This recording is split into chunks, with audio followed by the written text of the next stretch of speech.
Mu Rwanda umunyapolitike Paul Rusesabagina utavuga rumwe n'ubutegetsi yatangaje ko atazongera kugaruka mu rubanza rwe aregwamo ibyaha birimo n'iby'ubugome. Yavuze ko yikuye mu rubanza kuko atizeye ubutabera azahabwa n'urukiko rumuburanisha. Ni inkuru yakurikiranywe n'umunyamakuru w'Ijwi ry'Amerika Assumpta Kaboyi uri i Kigali mu Rwanda. Iki cyemezo cyafashwe nyuma yaho urukiko rwanze icyifuzo cya Rusesabagina wasabaga kongererwa amezi 6 akabasha gutegura imyiregurire ye. Maître Rudakemwa Jean Felix umwunganira yavuze ko basaba amezi 6 kugira ngo Rusesabagina abashe kubona umwanya uhagije n'ibikoresho bimufasha gutegura kwiregura kwe. Maître Rudakemwa yavuze ko Rusesabagina akeneye ibikoresho nka mudasobwa nk'uko yari yayemerewe n'ubuyobozi bwa gereza, ikaba yamufasha kubona inyandiko zose zirebana n'urubanza rwe, agasaba n'ibindi bikoresho birimo impapuro zo kwandikaho ndetse n'amakaramu. Rusesabagina n'umwunganizi we kandi basaba ayo mezi kugira ngo ahabwe inyandiko ze zose ahererekanya n'abunganizi be zigafatwa n'ubuyobozi bwa gereza bakazimusubiza batinze. Yasabaga urukiko ko rwamufasha kubona abavoka bazaturuka mu bihugu byo hanze akunganirwa n'abo yihitiyemo. Avuga ko muri iki gihugu ari we muntu wangiwe kunganirwa n'uwo yihitiyemo. Ibi byifuzo ubushinjacyaha bwagaragaje ko nta shingiro bifite usibye iyo gutinza urubanza gusa. Bavuga ko bamaze amezi 4 baregeye urukiko dosiye ya Rusesabagina, bikaba bitumvikana ko ashaka andi mezi 6 kandi amaze amezi 4 afite dosiye ye yose. Kongeyeho ko ibyo avuga byo kunganirwa n'abavoka bo hanze yabihaweho umurongo kuko urugaga rw'abavoka bo mu Rwanda rwasanze nta mikoranire rufitanye n'urugaga rw'abo bavoka ba Rusesabagina bo mu Bubiligi no muri Amerika.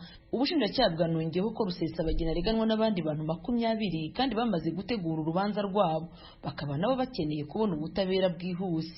Urukiko rwaje kwiherera maze rufata umwanzuro ko urubanza rukwiye gukomeza kuko rwasobanuye ko urubanza rwatangiye kera kandi na Rusesabagina akaba yaremereye urukiko ko hari ibyo yamaze gutegura. Urukiko rwavuze ko Rusesabagina abonana n'abunganizi b'igihe cyose abishakiye, bityo ko nta mpamvu yo kongera gusubika urubanza. Rwahise rutegeka ko urubanza rwakomeza. Nsabimana Karisti Arias Sankara akomeza kwiregura ku bya 17 aregwa. Nyuma y'icyemezo cy'urukiko ndetse na Sankara atangiye kwisobanura, Rusesabagina yahise yaka ijambo mu ijwi riranguruye agira ati: ndashaka kubwira urukiko ko kubera uburenganzira bwanjye bw'ibanze bwo kwiregura urukiko rwanze kubahiriza, ndamenyesha urukiko ko nta butabera ntegereje hano. Ndabamenyesha ko ntazongera kwitabira urubanza, ndaruhagaritse.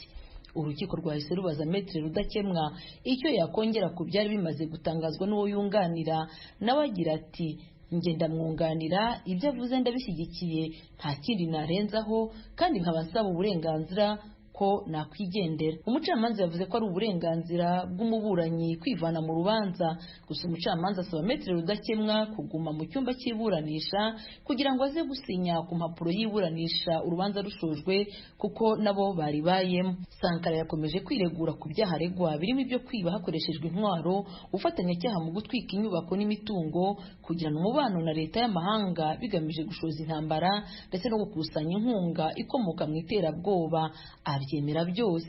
Sankara yumvikanye mu rukiko asobanura uburyo Rusesabagina wari perezida wa MRCD we yari vice perezida yagiye ashaka amafaranga yabafasha mu kugaba ibitero mu Rwanda. Yavuze ko hari amafaranga yibuka yahawe FRN agera ku 255 by'amadolari y'Amerika yatanzwe n'abantu batandukanye. Muri yo yavuze ko 190 by'amadolari yatanzwe na Paul Rusesabagina. Yumvikanisha ko ayo madolari yose yayakuye kwa perezida Edgar Lungu wa Zambia ndetse n'umucuruzi w'umunyarwanda Nsengiyumva Apollinaire nawe uba muri Zambia. Sankara yavuze ko amafaranga bayakoresheje mu gutegura ibitero. Ati: none se Rusesabagina yahagarara hano agahakana ko ataziranye na perezida Edgar Lungu? Mu nshuti zose kuki nicara hano nkahitamo Edgar? Hari sambu dupfa nigeze mfungirwa yose sinari muzi. Kugeza ubu igihugu cya Zambia cyahakanye aya makuru kivuga ko atari ukuri. Urukiko rwanzuye ko urubanza rusubikwa hanyuma iburanisha ritaha rikazatangira humvwa Maître Nkundabarashi Moise wunganira Nsabimana Karisti Sankara. Biteganijwe ko iburanisha ritaha rizakomeza ku itariki 24 na 25 z'uku kwezi kwa gatatu uyu mwaka. Assumpta Kaboyi, Ijwi ry'Amerika, i Kigali. Umwe mu badepite mu nteko ishinga amategeko y'Ububiligi yasabye abategetsi n'igihugu cye kugira icyo bakora kugira ngo umunyapolitike Paul Rusesabagina ahabwe ubutabera buboneye mu gihugu cy'u Rwanda. Madame Else Van Hoof avuga ko ashingiye ku ntenge zagaragaye kuva mu itabwa muri yombi rya Rusesabagina kugeza n'uyu munsi arimo aburana, hari impungenge ku bijyanye n'ubutabera azahabwa.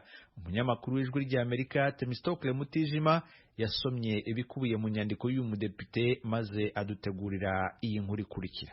Mu nyandiko ya paji 14 yo ku itariki ya 9 y'uku kwezi kwa gatatu, Depite Else Van Hoof agaruka ku buryo bwana Rusesabagina yagaragaje kutavuga rumwe na FPR, ishyaka riri ku butegetsi, ndetse na Perezida Paul Kagame ubwe kugeza ubwo ashinze ishyaka PDR Ihumure, ubu akaba ari umuyobozi w'impuzamashyaka MRCD ifite umutwe witwara gisirikare wa FRN.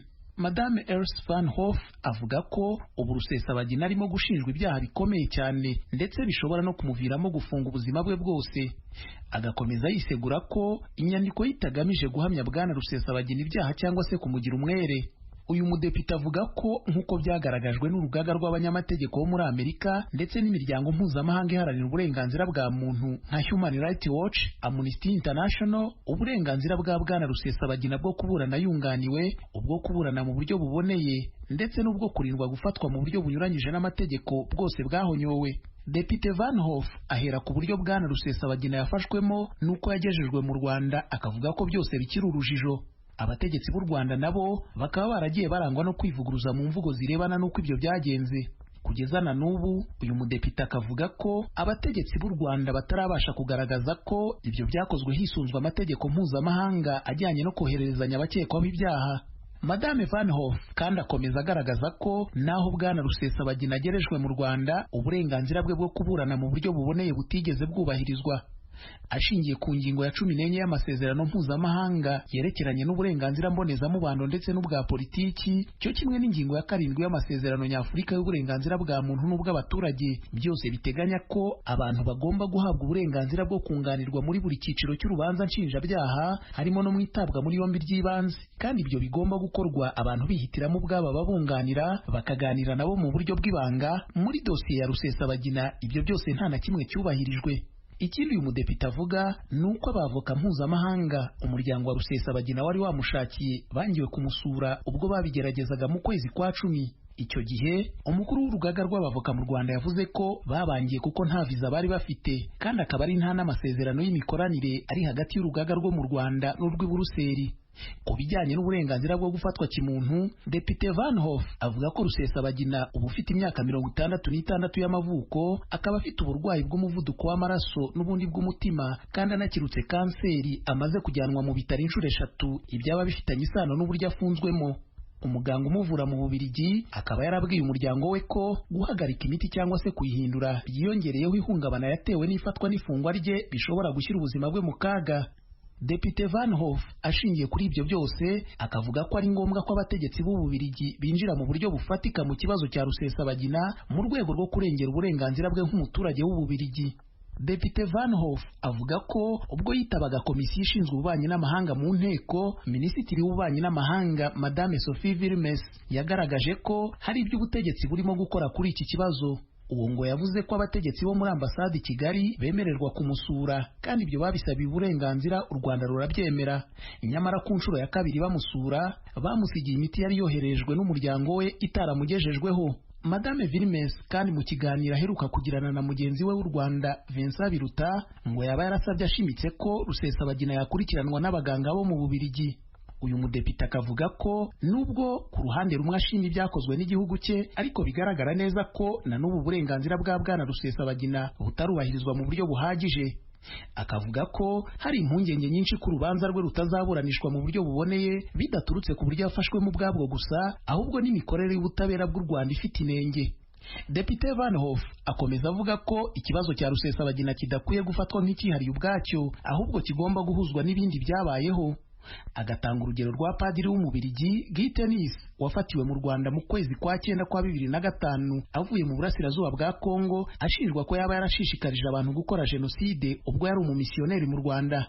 uyu nk'uko Depite Van Hof abivuga biturutse ku gitutu cya leta y'Ububiligi yararekuwe ashyikirizwa igihugu cye mu kwa 11/2005 dosiye y'isuzumwa n'ubutabera bw'Ububiligi ubu bwamaze kuyishyingura nta yindi nkurikizi agasanga ibyo byagakozwe no kuri Paul Rusesabagina. Impungenge ku migendekere y'urubanza rwa Paul Rusesabagina mu Rwanda, Depite Van Hof avuga ko zituruka ku maraporo menshi ashinja iki gihugu guhonyanga uburenganzira bwa muntu, gufata no gufunga abatavuga rumwe n'ubutegetsi cyo kimwe n'abanyamakuru mu buryo bunyuranyije n'amategeko, n'impfu zidasobanutse z'abapfira mu maboko y'inzego zishinzwe umutekano nyuma yo gutabwa muri yombi. Agasaba ko mu gihe byaba bidakunze ko bwana Rusesabagina arekurwa ngo ashyikirizwe igihugu cy'Ububiligi, abategetsi b'Ububiligi bakurikirana urubanza rwe binyuze muri ambasade, byaba ngombwa bakanasaba leta y'u Rwanda kumuha ubutabera buboneye.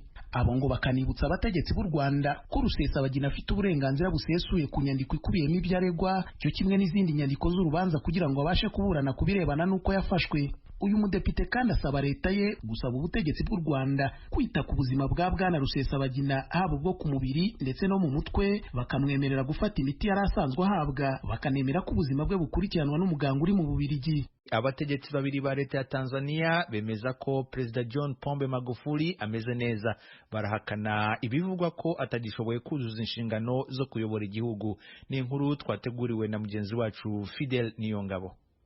Batangaje no munsi kwa gatanu ko amagara yiwe ameze neza kandi ko ariko ararangura amabanga yiwe nk'uko bisanzwe. Ni nyuma y'amakuru avuga ko yajanywe mu gihugu ca Kenya, mu nyuma akajanwa mu Buhindi kuvurirwayo ikiza ca COVID-19. Magufuli afite imyaka 61 muri iki gihe, niwe mutegetsi afite amazinda akomeye kurusha abandi muri Afrika kuvyerekeye ikiza ca COVID-19. Taraje habona kuva ku itariki 27 y'ukwezi kwa kabiri. Umunyapolitiki atavuga rumwe na leta Tundu Lissu yatangaje ko afite amakuru ko Perezida Magufuli yajanywe n'indege mu bitaro i Nairobi muri Kenya, mu nyuma yahajanwa mu Buhindi yataye ubwenge, ivyo bita koma mu rurimi rw'igifaransa. Yamara umushikiranganji wa mbere w'igihugu ca Tanzania Kassim Majaliwa arabihakana. Yasavye abanyatanzania gutekana kubera Perezida Magufuli ameze neza kandi abandanya kurangura amabanga yiwe. Asaba abanyatanzania kudatega amatwi amakuru y'ibihuha ahererekanywa ku mbuga ngurukana bumenyi. Aya makuru yatangajwe n'umushikiranganji wa mbere wa Tanzania hamwe n'amakuru asa nkayo yatangajwe na ambasaderi w'ico gihugu muri Namibia Modestus Kipilimba kubijanye n'amagara ya Perezida Magufuli. Niyo makuru ya mbere ashizwe habona kuva impungenge ku magara yiwe zitanguye kwibonekeza mu ntango z'indwi. Birengaho abo bategetsi babiri bamenyesheje kandi nta masanamu ya Perezida Magufuli yerekanywe kuri televiziyo.